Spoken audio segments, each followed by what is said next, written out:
Hello students. Biology में ninth में और एट्थ में एक बहुत अच्छा टॉपिक है सेल।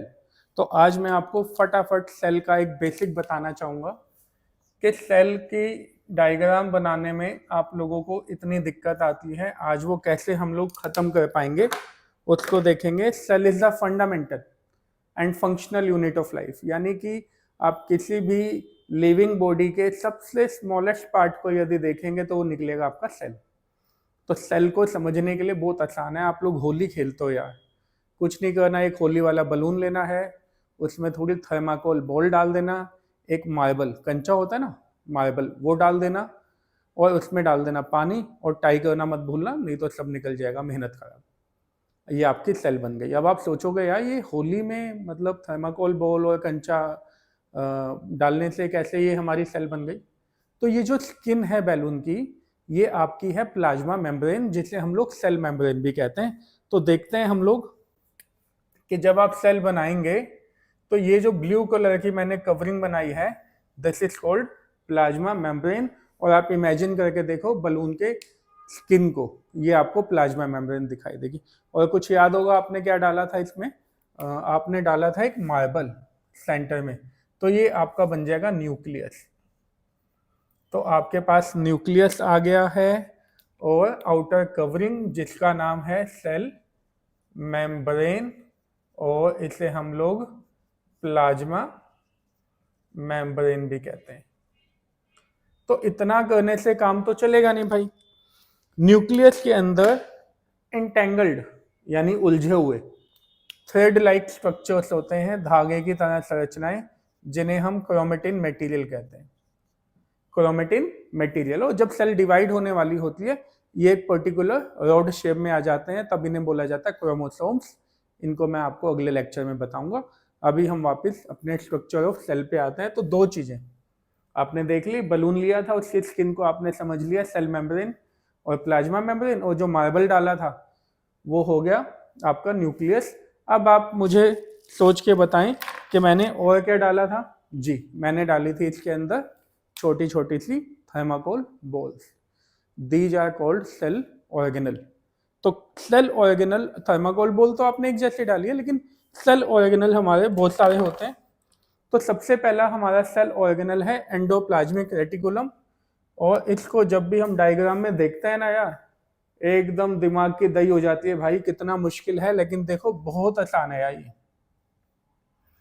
इस तरीके से आपने एक आर्क लेनी है और यू टर्न मारना है, और यू टर्न मारते समय दोनों को कंबाइन नहीं करना, एक गेट ओपन रखना है, और यहाँ से दोबारा से यू टर्न मारना है, यहाँ से भी यू टर्न लेना है, और वापस यू टर्न लेके आना थोड़ी आगे से, और गेट को खुला छोड़ देना, बंद नहीं करना।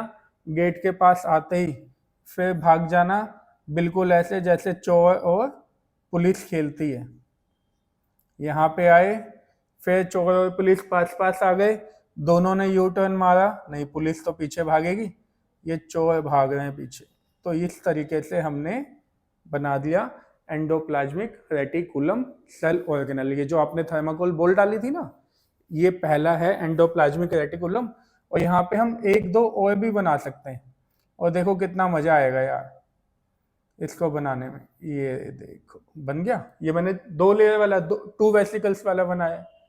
तो आपका जितना पेशेंस हो आप उतनी ही ट्यूबल्स का बना सकते हैं। क्या बना सकते हैं? Endoplasmic reticulum. और ऐसा एंडोप्लाज्मिक रेटिकुलम जिसपे छोटी छोटी सी बॉल्स आप चिपका देंगे, ये राइबोसोम्स हैं, तो इसको बोलेंगे रफ। तो अब ये आपके पास दो तरह के एंडोप्लाज्मिक रेटिकुलम हो गए, एक का नाम हो गया रफ एंडोप्लाज्मिक रेटिकुलम, और दूसरे वाले का नाम हो गया स्मॉल एंडोप्लाज्मिक रेटिकुलम। और ये जो रफ है, ये रफ क्यों है?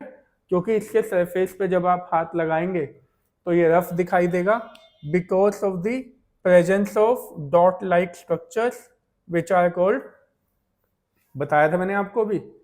तो ये राइबोसोम्स हैं। तो आपके राइबोसोम्स की वजह से इसका सरफेस हो गया है राइबोसोम्स रफ। और राइबोसोम्स प्रोटीन बनाने का काम करेंगे। अगला हमारा है mitochondria, the power house of the cell. और ये क्वेश्चन 8th में 9th में हर साल पूछा जाता है, why mitochondria is called power house of the cell. तो 2-3 माइटोकॉन्ड्रिया बना दो यार, देखो कितना आसान है। एक पीनट की शेप ले लो आप और उसमें ये जिग जैग वाली गेम खेल लो इस तरीके से।